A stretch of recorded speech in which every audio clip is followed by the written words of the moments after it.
Welcome back to another episode of the Packs What She Said podcast. I'm one of your co-hosts, Maggie Loney, joined as always by Perry Goldstein. And beyond our wildest dreams, we are here on Black Friday, a victory Black Friday, to talk about the Packers beating the 8-2 Lions in their house at Ford Field on Thanksgiving Day.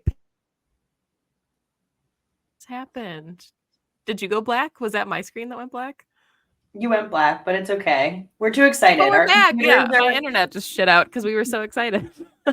The energy is too great for this episode. Like sucking all the electricity out of my basement with this. Let's talk about it. They won. I can't believe it. Part of me, this is crazy because you and I mentioned the Cardinals game 2 seasons ago.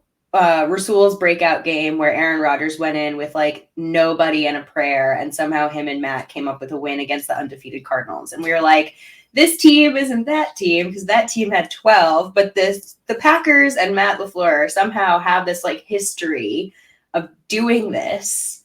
And after getting their asses whooped on national television, and Jordan said it in his presser after the game, you know, we've had this game on our minds for a while.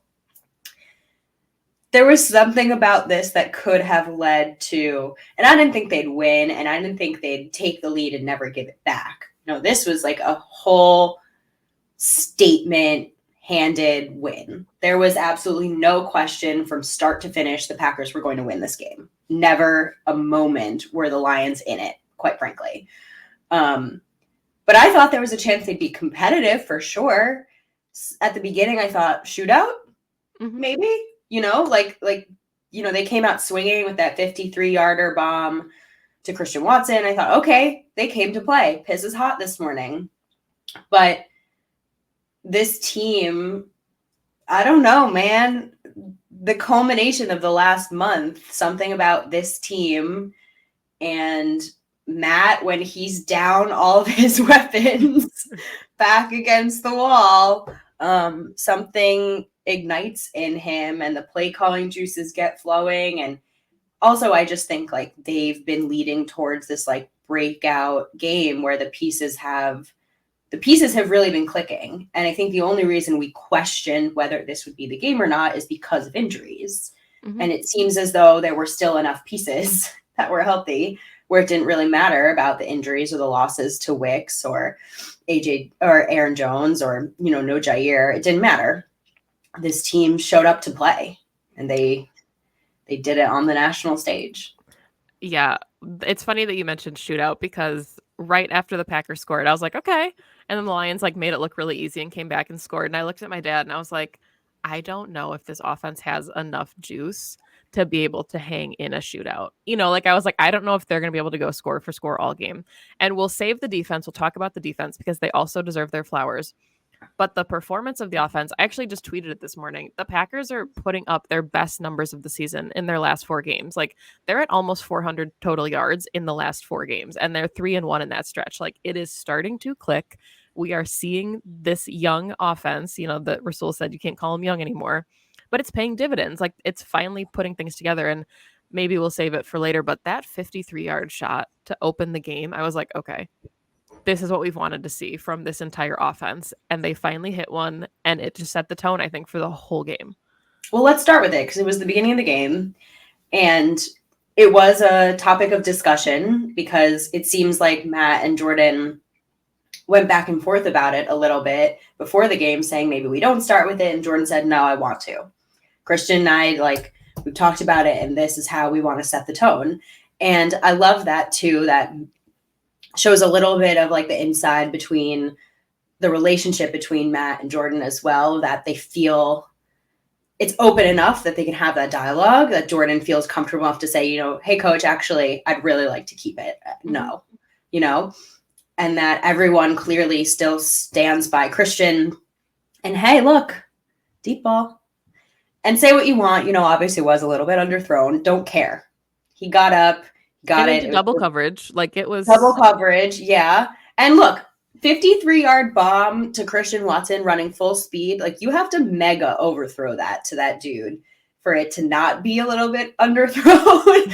So, and it was caught. I don't care. And it really did set the tone because, like I said before, Packers went up, grabbed the lead, and never handed it back. And that's something that they haven't done yet this season.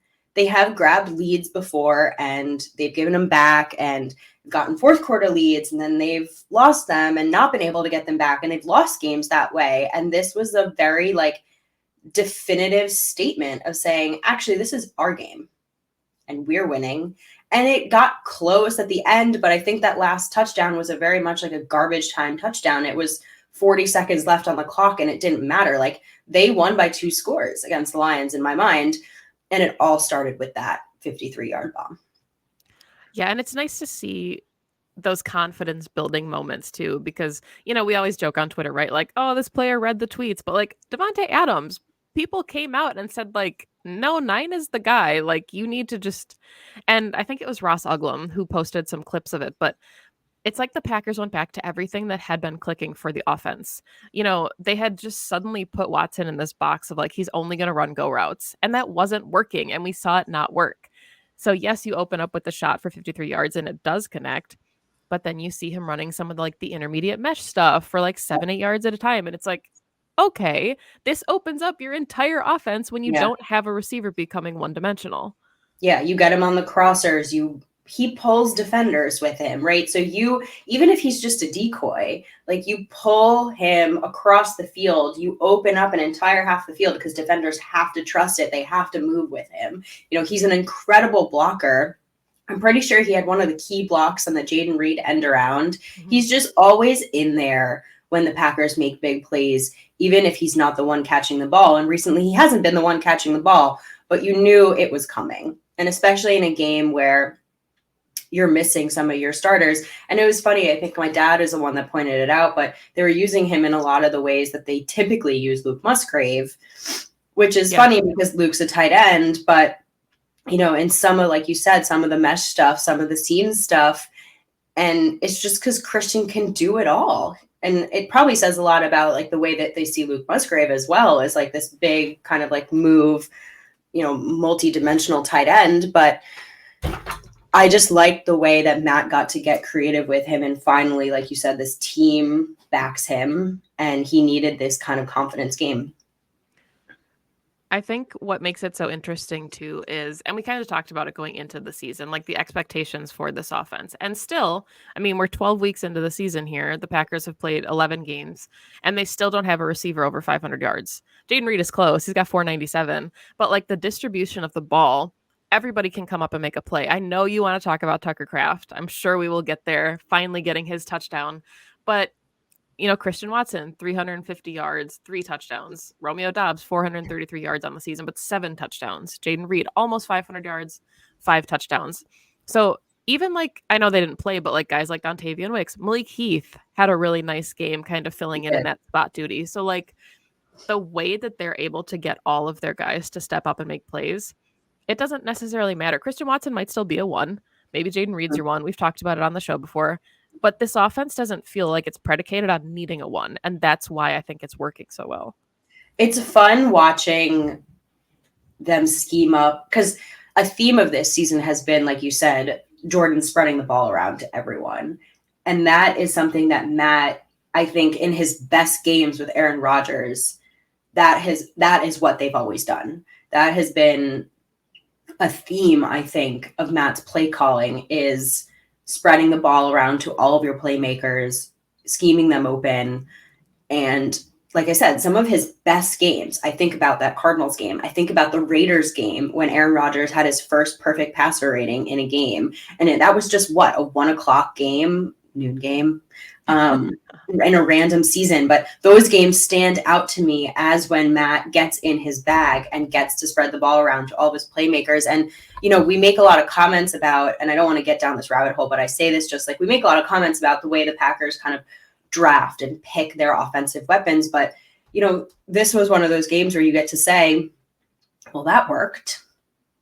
And again, you're right. Christian could end up being a 1. He was 6 yards shy of an 100-yard receiving game. Mm-hmm. And he only has, what was it? You said 350 on the season. He's missed like half the season. Right. So he could still very easily eclipse the 500, and he should, and still have, a great season receiving yards wise, but they might not need it because they have guys like Romeo Doubs, like Jaden Reed, like Luke Musgrave, Tucker Kraft now, all the guys behind them, even their running backs, because I know you want to talk about the run game at some point, who are part of the receiving game.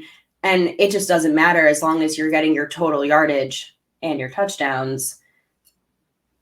That's it. But more importantly is the person who's getting them the ball. Right? Absolutely. He's the guy. He's the guy. He had 22 of 32, 268 yards. So not a 300-yard day, but that's okay because he had 3 tuds, no interceptions, no turnovers at all. Jordan Love, man. Look, he's you and I want to give us a little bit of a shout out because you and I have never been down on him. We have always said steady as it goes, uphill, step by step. He's been stacking these games for 4 weeks now. It's been 4 straight weeks of incremental improvements. And this was, let me introduce myself to you all, right? This was like on the national stage. Everyone and their mother literally is watching the afternoon Thanksgiving game. And he got to have his moment. And not everyone has their moment. We watched the Commanders get beat down by the Cowboys. Not everyone has their moment on Thanksgiving. Jordan Love had his moment and put the league on notice. And I think everybody noticed. I was talking to my dad about it like while the game was happening, and I was like, it's so funny to see like the national media and all the comments and all the the little mentions they were making all season. All of a sudden this game comes on and they're like, wow, look at him. Like all of a sudden we all want to talk about Jordan Love. And I again was talking to my dad about it, and it's like you can't just abandon Jordan and the Packers after a rough start to the season. We had said maybe they're a 10-7 kind of playoff team, but it's an evaluation year. You're evaluating your quarterback. And a lot of the hurdles they had in the beginning of the season, it was hard to get a true assessment of their quarterback. Well, now we're seeing the offense click and we're getting a true assessment of the quarterback, and it's a pretty damn good assessment. Yeah.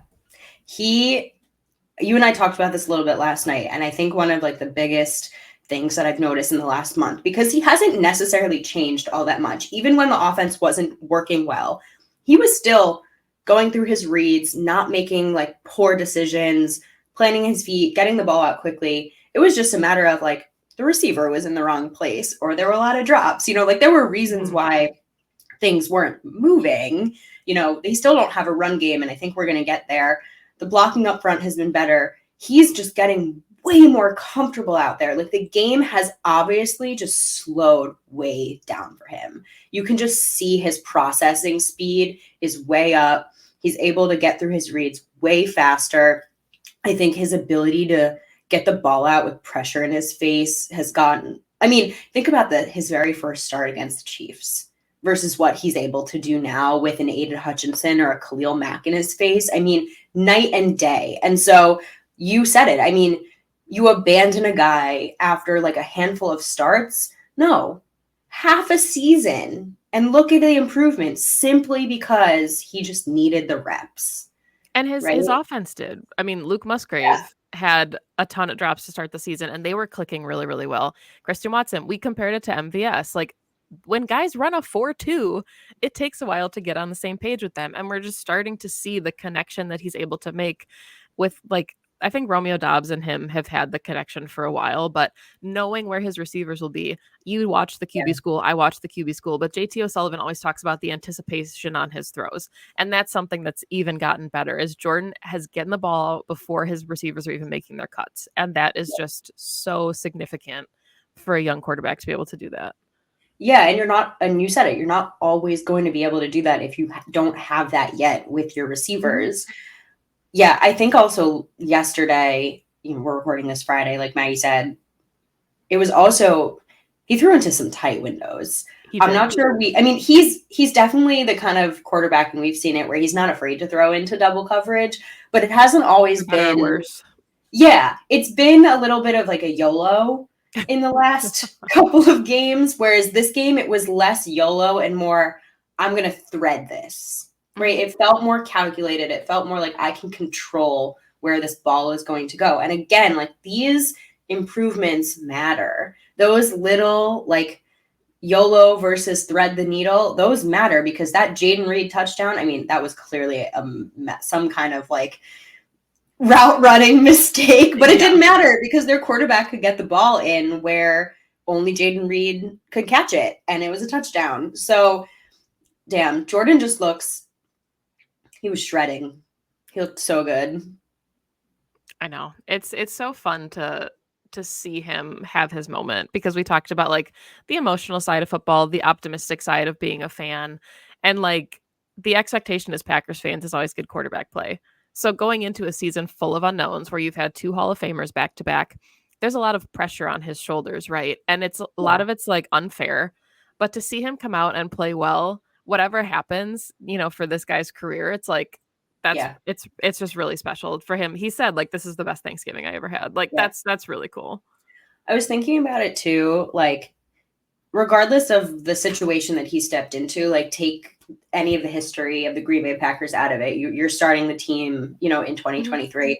Jordan Love was a first round pick, you know, like all of, you know, you walk into a situation where you still have that level of expectation on you, and you should also look like, and yes, he was a little bit of that bunch. He was the moldable ball of clay, Anthony Richardson type of this, if you will, where you shouldn't probably be expected to start your first year because you need some improvements. You're a work in progress, but you're still a first round pick.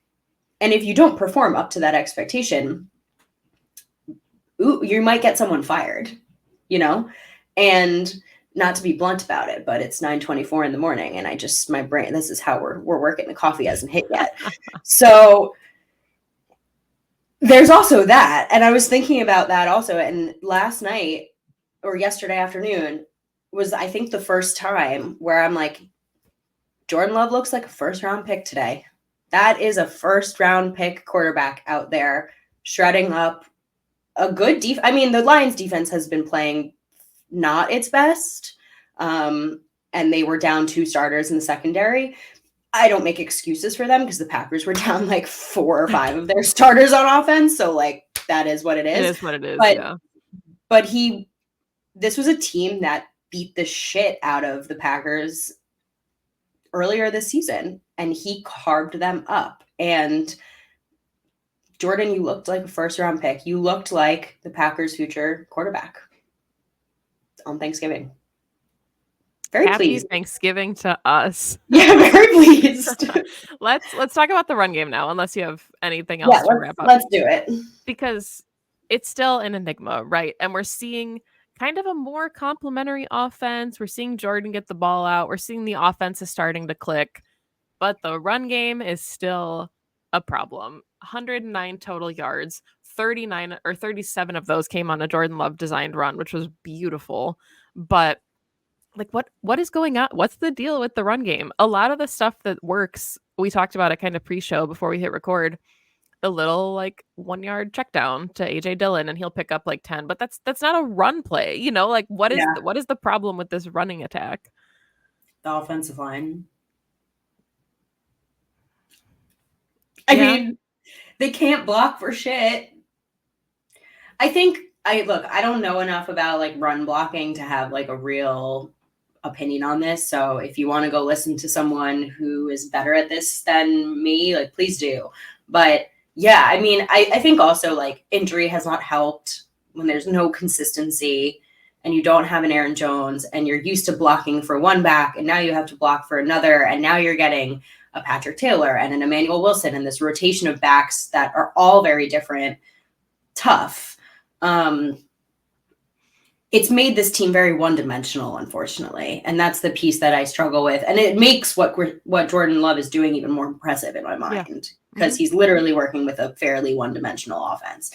But it also, to me, makes what AJ Dillon has been able to turn this season into for himself very impressive because he started off the season like in a pretty abysmal spot. And he's look, what he's doing on the ground, not great. I mean, yesterday, 14 for 43 yards, averaging 3.1 yards a carry. Fine, okay day. But like you said, in the air, 3 catches for 38 yards. That's 12.7 yards per catch. So, yeah. So, if it means using your backs in some creative ways, then sure. It's just not a sustainable long-term plan at all. And I mean, like we saw it, especially I think against the Chargers with Jaden Reed getting involved. And some of that you could argue is out of necessity, but if necessity has to breed creativity, don't let it. Like you should be able to do these kinds of things without it having to be a need. And, we talked about the Packers not having over 500 yards of, in the receiving game. But AJ Dillon, yards from scrimmage, 632. Jaden Reed is right behind him at 578. So they're not receiving yards, but these are guys that are putting up some significant numbers and are making contributions. And I, in an article I wrote for She Said TV, the Six Pack, Dillon and how he deserves some kudos. And the comments ripped me apart because they said that his rushing numbers do not warrant any type of kudos. And that's fine. Like you can feel that way, but yeah. He is also a security blanket for Jordan. And some of these little dump offs and check downs that Jordan was not hitting in the beginning of the season, that's a ball that he throws away, or that's a ball that's intercepted because he throws it into triple coverage. The fact that he chucks it down for 1 yard and AJ Dillon can go pick up 12 yards, that's what you want from your offense. So give them their kudos for making smart decisions when they're playing football. Everything is not going to be 5 yards a carry, and that's okay. Yeah. But the running needs to be better. No, I'm with you. I mean, yesterday, again, like the Packers were playing with a lead the whole game. And you would think that that would be a place where they're just pounding the rock. And they only had 70 yards on the ground. That's if you take away Jordan Love's, 37-yard scramble. So with Jordan's scramble, they're over 100 yards on the ground. I'm sorry, I don't count that. That was like QB read at the end of the game to like basically seal it. That's not great. That's not great. So it's fun that Matt was like, hey, we have a lead and I don't care. I'm going to let my young QB keep slinging it. But that could come back to bite them. You need to be able to pound on the ground, run the clock, own the time of possession. Just like I said it already, but like not be so one-dimensional because other secondaries and other teams were going up against, Packers are about to go up against the Chiefs. If they get into a situation where, hell, they have a lead against the Chiefs, you run that ball, man. You don't give the ball back to Patrick Mahomes. You do everything humanly possible not to. And that consists of running the football until they stop you. And the Packers can't do that right now. Yeah. So let's talk really quickly about Sean Rhyan because once again in spot duty, I think he came in and his first rep was against Aiden Hutchinson and it was, it's like the Aaron Donald thing from a couple weeks ago. He's being put in these really, intense situations and he's playing well. So this rotation that they're doing, whether it's from injuries or guys getting benched, like whatever it is, stop. Just stop with the constant rotating because that's hard for the entire line to find cohesion and give Sean Rhyan some reps. He's a 3rd round pick. Yeah. See what he's got. Yeah, I don't know. I don't know what it's going to take. I think probably an injury, but that's what it feels like. At the very least, it's great to see that their depth looks good. The line is so confusing. And I think the line is the answer to the run game, to be quite honest with you. I think Runyon's in a contract year. So I think some of these guys, it's maybe and that's, it's going to derail the show, so we don't have to get into it. But it feels like for better or worse, sometimes the Packers are so adverse to making changes in season. And they're like, oh, well, Runyon's going to be the guy next season. And it's like, well, that doesn't help you in season when you could be making these adjustments, like with Keyshawn Nixon and punt returns last year. But that's a rabbit hole for a different day. Yeah. Let's talk about the defense because the defense also gets their flowers for not having Jair and not having Devondre Campbell and who else? Rudy Ford, Darnell Savage, and their we said it pre-show, right? Secondary. They read your tweets and they weren't happy about it. And they played I great. mean, first of all, Rashawn Gary. 3 sacks, 2 forced fumbles. Did you know that going into this game, Rashawn Gary and Aiden Hutchinson had like identical stat lines? That's crazy because I feel like Aiden Hutchinson gets so much, like, And fanfare. Hutchinson's on the field like 90% of their snaps, which is insane. Yeah. Like I feel like that's not sustainable. And Rashawn Gary is Rashawn's a doing it. beast. And Rashawn's doing it in like 47% of defensive I snaps. believe it. Rashawn Gary's amazing. Rashawn Gary is like defensive player of the year level talent with like out people understand, like seeing it. And I don't know why that is. Like, why do we not call him a game breaker? Is it because he's not playing 70-80% of snaps? Like, I think because you only notice the splash plays and he does all the other little things. And also just the Packers defense isn't very good as a whole, you know? But man, what a game for Rashawn, a year and change after tearing his ACL. Deservedly got the game ball for Matt LaFleur, cried again in the locker room because he's an angel. I love him so much. But again, like I think in tandem with the offense starting to put things together, you're seeing the guy, Rashawn put things together and starting to wreck games. And the Packers have gone up against a number of elite pass rushers who have single-handedly wrecked games for them. And I feel like Rashawn was that for the Lions in this game. He just really single-handedly said, "Oh, only depth in our secondary? No problem, guys. I got it." I'll make it easy for you today. Yeah. And Jonathan Owens, you wanted to talk about him too. I mean, Jonathan Owens, led the team with 12 tackles. Really was flying all over the place. He picked up the forced fumble and had the foresight to run it in for the touchdown because he didn't hear the whistle. And luckily the refs got this one right. Yeah, everyone stepped up. Anthony Johnson Jr., 8 tackles. Corey Ballantyne, Isaiah McDuffie. Having Quay back is so nice too. Look, this defense, my issue with this defense has never been with the players. It has always been with the scheme. Right. But I do love, again, when the opportunity presents itself to see that the depth can rise up and make big plays. And they did in this game. They made so many big plays that it really turned the tide and allowed the offense to capitalize, to score points, and to never give the lead back. I think you could argue this was Lucas Van Ness's best game as a pro. I thought he played exceptional. He even got downfield for a couple tackles. Carl Brooks having a forced fumble, like the depth in some of the later rounds that Goody's able to find. Anthony Johnson Jr., you said at 8 tackles already. I thought he played great. I think you're looking at one of your starters at safety next year, potentially. Yep. So just a really impressive game from the defense. And really quickly before we wrap, go ahead. Kenny pushing that offensive lineman back to the moon. Oh my God, my family was screaming on the couch. Actually, I think that might have been the play that we got like up for. We were like, look at Kenny. But no, really quickly before we wrap this up, I was just going to say something that, I really want to mention is the penalties. Because that was a knock against this offense and this defense, honestly. Quite frankly, the whole team was the self-inflicted wounds. They would have been in so many more games. And I think they could have won a handful more of these games if they weren't repeatedly shooting themselves in the foot. And we've seen it. They've cleaned things up. They've won the turnover battle. They're protecting the football. And they're just, we said the easy things look hard and the easy things don't look hard anymore. And I think that's like my biggest takeaway from the last couple weeks is that they finally are just take a deep breath. They're doing the little things right.